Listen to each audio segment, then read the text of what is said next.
ನಮ್ಮ ಮಂಗಳೂರನ್ನ dumping yard ಮಾಡ್ಕೊಳ್ತಾ ಇದ್ಯಾ? ಕೇರಳದಿಂದ ಕೊಳಚೆ ನೀರು ಕಸ ಮಾತ್ರವಲ್ಲ, ಈಗ ಮೆಡಿಕಲ್ ವೇಸ್ಟ್ ನ ಕೂಡ ತಂದು ಸುರಿತಾ ಇದ್ದಾರೆ ಅಂತ ಕಂಡಲ್ಲಿ ಸಿಕ್ಕ ಹಳ್ಳಗಳಿಗೆ ಕೇರಳದಿಂದ ಮೆಡಿಕಲ್ ವೇಸ್ಟ್ ತಂದು ಸುರಿತಾ ಇದ್ದಾರೆ. ಅಕ್ರಮವಾಗಿ ಬಯೋಮೆಡಿಕಲ್ ವೇಸ್ಟ್ ನ ತಂದು ಸುರಿಯಲಾಗ್ತಾ ಇದೆ. ಸಿಕ್ಕ ಹಳ್ಳಕ್ಕೆ ಬಯೋಮೆಡಿಕಲ್ ವೇಸ್ಟ್ ತಂದು ಬಿಸಾಕ್ ಹೋಗ್ತಾ ಇದ್ದಾರೆ ಕೇರಳದವರು. ಹೇಳೋರಿಲ್ಲ ಕೇಳೋರಿಲ್ಲ. ಇದು ಜಲಚರಗಳ ಮೇಲೂ ಕೂಡ ದುಷ್ಪರಿಣಾಮ ಬೀರುವಂತಹ ಸಾಧ್ಯತೆ ಇದೆ.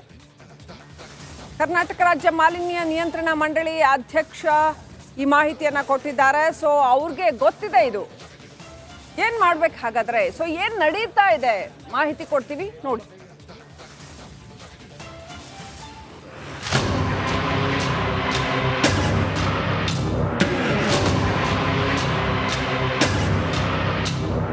ಪ್ರತಿಯೊಬ್ಬರು ನೆರೆಹೊರೆಯವರು ಚೆನ್ನಾಗಿರ್ಬೇಕು ಅಂತ ಬಯಸೋದು ಸಾಮಾನ್ಯ.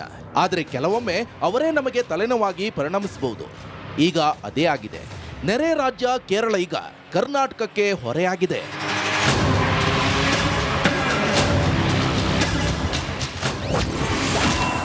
ಕೇರಳದ ಮತ್ತೊಂದು ಉಪಟಳ ಬೆಳಕಿಗೆ. ಕೇರಳದ ಮೆಡಿಕಲ್ ವೇಸ್ಟ್ ಮಂಗಳೂರಿಗೆ. ಗಲೀಜು, ಕೆಟ್ಟ ವಾಸನೆ. ಆದ್ರೆ ಇದೆಲ್ಲ ಬರ್ತಿರೋದು ನೆರೆಯ ಕೇರಳ ರಾಜ್ಯದ ಎಫೆಕ್ಟ್ನಿಂದ. ಹೌದು, ಇತ್ತೀಚೆಗೆ ಕೇರಳದಿಂದ ಮಂಗಳೂರಿಗೆ ಕೊಳಚೆ ತ್ಯಾಜ್ಯ ತಂದು ಸುರಿಯುತ್ತಿದ್ದ ವಿಚಾರ ಭಾರಿ ಸದ್ದು ಮಾಡಿತ್ತು. ಆದ್ರೀಗ ಕೊಳಚೆ ತ್ಯಾಜ್ಯ ಮಾತ್ರವಲ್ಲ, ಬಯೋಮೆಡಿಕಲ್ ವೇಸ್ಟ್ ಕೂಡ ಸುರಿತಾ ಇದ್ರು ಎನ್ನುವ ಆತಂಕಕಾರಿ ಮಾಹಿತಿ ಬಯಲಾಗಿದೆ.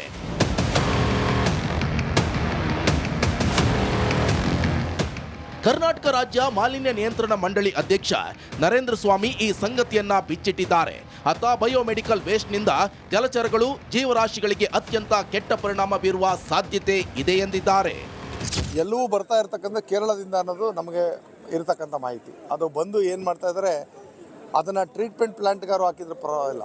ಅವ್ರು ಏನು ಮಾಡ್ತಾರೆ, ಎಲ್ಲೋ ಒಂದು ಕಡೆ ಹಳ್ಳಕ್ಕೆ ಬೀಸಾಕ್ ಹೋಗ್ತಾ ಇರ್ತಕ್ಕಂಥದ್ದು. ನಮ್ಮ ಕರಾವಳಿ ಮತ್ತು ನಮ್ಮ ಬಾರ್ಡರ್ನಲ್ಲಿ ಈ ತಪ್ಪುಗಳಿಂದಾಗಿ ಜಲಚರಕ್ಕೆ ಮತ್ತು ಜೀವರಾಶಿಗೆ ಅತ್ಯಂತ ಒಂದು ಕೆಟ್ಟ ಪರಿಣಾಮವನ್ನು ಬೀರ್ತದೆ.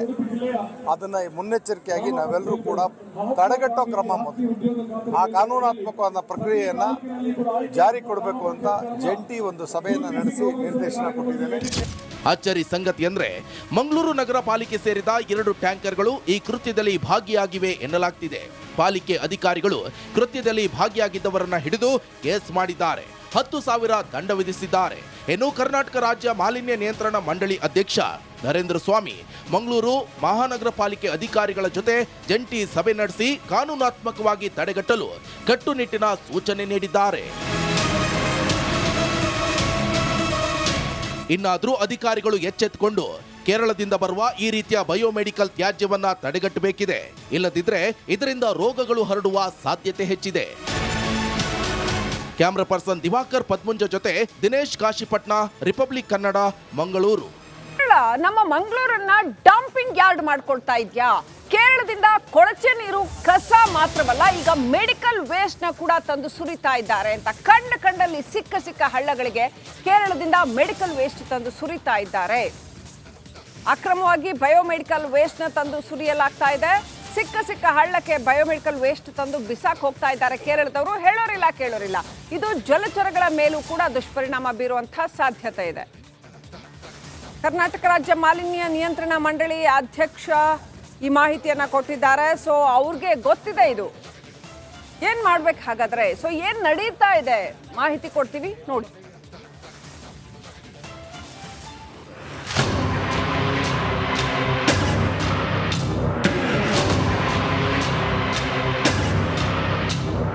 ಪ್ರತಿಯೊಬ್ಬರು ನೆರೆಹೊರೆಯವರು ಚೆನ್ನಾಗಿರ್ಬೇಕು ಅಂತ ಬಯಸೋದು ಸಾಮಾನ್ಯ. ಆದರೆ ಕೆಲವೊಮ್ಮೆ ಅವರೇ ನಮಗೆ ತಲೆನೋವಾಗಿ ಪರಿಣಮಿಸಬಹುದು. ಈಗ ಅದೇ ಆಗಿದೆ. ನೆರೆ ರಾಜ್ಯ ಕೇರಳ ಈಗ ಕರ್ನಾಟಕಕ್ಕೆ ಹೊರೆಯಾಗಿದೆ.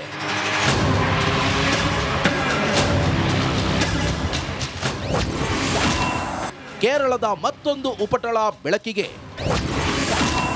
ಕೇರಳದ ಮೆಡಿಕಲ್ ವೇಸ್ಟ್ ಮಂಗಳೂರಿಗೆ. ಗಲೀಜು, ಕೆಟ್ಟ ವಾಸನೆ. ಆದ್ರೆ ಇದೆಲ್ಲ ಬರ್ತಿರೋದು ನೆರೆಯ ಕೇರಳ ರಾಜ್ಯದ ಎಫೆಕ್ಟ್ನಿಂದ.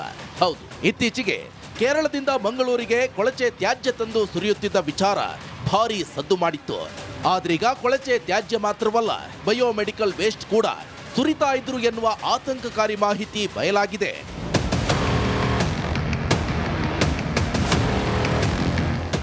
ಕರ್ನಾಟಕ ರಾಜ್ಯ ಮಾಲಿನ್ಯ ನಿಯಂತ್ರಣ ಮಂಡಳಿ ಅಧ್ಯಕ್ಷ ನರೇಂದ್ರ ಸ್ವಾಮಿ ಈ ಸಂಗತಿಯನ್ನ ಬಿಚ್ಚಿಟ್ಟಿದ್ದಾರೆ. ಅತ ಬಯೋಮೆಡಿಕಲ್ ವೇಸ್ಟ್ನಿಂದ ಜಲಚರಗಳು, ಜೀವರಾಶಿಗಳಿಗೆ ಅತ್ಯಂತ ಕೆಟ್ಟ ಪರಿಣಾಮ ಬೀರುವ ಸಾಧ್ಯತೆ ಇದೆ ಎಂದಿದ್ದಾರೆ. ಎಲ್ಲವೂ ಬರ್ತಾ ಇರ್ತಕ್ಕಂಥ ಕೇರಳದಿಂದ ಅನ್ನೋದು ನಮಗೆ ಇರತಕ್ಕಂಥ ಮಾಹಿತಿ. ಅದು ಬಂದು ಏನು ಮಾಡ್ತಾ ಇದ್ದಾರೆ, ಅದನ್ನು ಟ್ರೀಟ್ಮೆಂಟ್ ಪ್ಲಾಂಟ್ಗಾರು ಹಾಕಿದ್ರೆ ಪರವಾಗಿಲ್ಲ. ಅವ್ರು ಏನು ಮಾಡ್ತಾರೆ, ಎಲ್ಲೋ ಒಂದು ಕಡೆ ಹಳ್ಳಕ್ಕೆ ಬೀಸಾಕ್ ಹೋಗ್ತಾ ಇರ್ತಕ್ಕಂಥದ್ದು. ನಮ್ಮ ಕರಾವಳಿ ಮತ್ತು ನಮ್ಮ ಬಾರ್ಡರ್ನಲ್ಲಿ ಈ ತಪ್ಪುಗಳಿಂದಾಗಿ ಜಲಚರಕ್ಕೆ ಮತ್ತು ಜೀವರಾಶಿಗೆ ಅತ್ಯಂತ ಒಂದು ಕೆಟ್ಟ ಪರಿಣಾಮವನ್ನು ಬೀರ್ತದೆ. ಅದನ್ನು ಮುನ್ನೆಚ್ಚರಿಕೆಯಾಗಿ ನಾವೆಲ್ಲರೂ ಕೂಡ ತಡೆಗಟ್ಟೋ ಕ್ರಮ ಮೊದಲು ಆ ಕಾನೂನಾತ್ಮಕವಾದ ಪ್ರಕ್ರಿಯೆಯನ್ನು ಜಾರಿ ಕೊಡಬೇಕು ಅಂತ ಜಂಟಿ ಒಂದು ಸಭೆಯನ್ನು ನಡೆಸಿ ನಿರ್ದೇಶನ ಕೊಟ್ಟಿದ್ದೇನೆ. ಅಚ್ಚರಿ ಸಂಗತಿ ಅಂದ್ರೆ ಮಂಗಳೂರು ನಗರ ಪಾಲಿಕೆ ಸೇರಿದ 2 ಟ್ಯಾಂಕರ್ಗಳು ಈ ಕೃತ್ಯದಲ್ಲಿ ಭಾಗಿಯಾಗಿವೆ ಎನ್ನಲಾಗ್ತಿದೆ.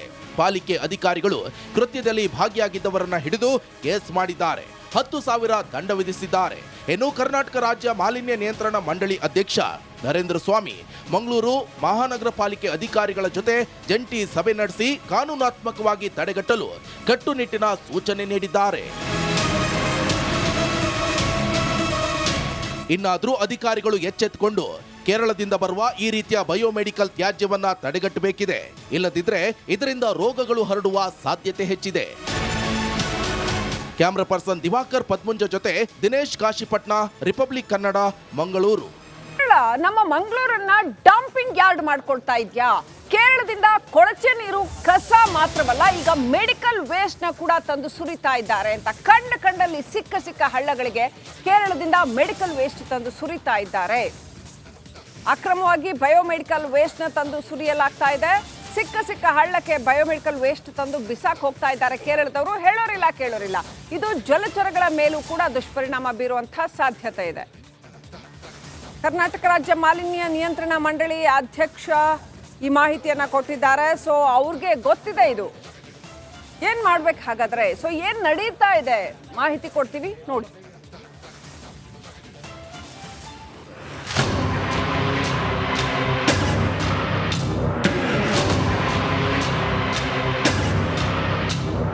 ಪ್ರತಿಯೊಬ್ಬರು ನೆರೆಹೊರೆಯವರು ಚೆನ್ನಾಗಿರ್ಬೇಕು ಅಂತ ಬಯಸೋದು ಸಾಮಾನ್ಯ. ಆದರೆ ಕೆಲವೊಮ್ಮೆ ಅವರೇ ನಮಗೆ ತಲೆನೋವಾಗಿ ಪರಿಣಮಿಸಬಹುದು. ಈಗ ಅದೇ ಆಗಿದೆ. ನೆರೆ ರಾಜ್ಯ ಕೇರಳ ಈಗ ಕರ್ನಾಟಕಕ್ಕೆ ಹೊರೆಯಾಗಿದೆ.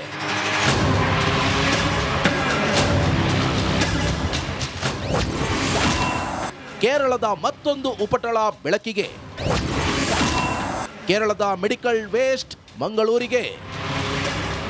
ಗಲೀಜು, ಕೆಟ್ಟ ವಾಸನೆ. ಆದ್ರೆ ಇದೆಲ್ಲ ಬರ್ತಿರೋದು ನೆರೆಯ ಕೇರಳ ರಾಜ್ಯದ ಎಫೆಕ್ಟ್ನಿಂದ. ಹೌದು, ಇತ್ತೀಚೆಗೆ ಕೇರಳದಿಂದ ಮಂಗಳೂರಿಗೆ ಕೊಳಚೆ ತ್ಯಾಜ್ಯ ತಂದು ಸುರಿಯುತ್ತಿದ್ದ ವಿಚಾರ ಭಾರಿ ಸದ್ದು ಮಾಡಿತ್ತು. ಆದ್ರೀಗ ಕೊಳಚೆ ತ್ಯಾಜ್ಯ ಮಾತ್ರವಲ್ಲ, ಬಯೋಮೆಡಿಕಲ್ ವೇಸ್ಟ್ ಕೂಡ ಸುರಿತಾ ಇದ್ರು ಎನ್ನುವ ಆತಂಕಕಾರಿ ಮಾಹಿತಿ ಬಯಲಾಗಿದೆ.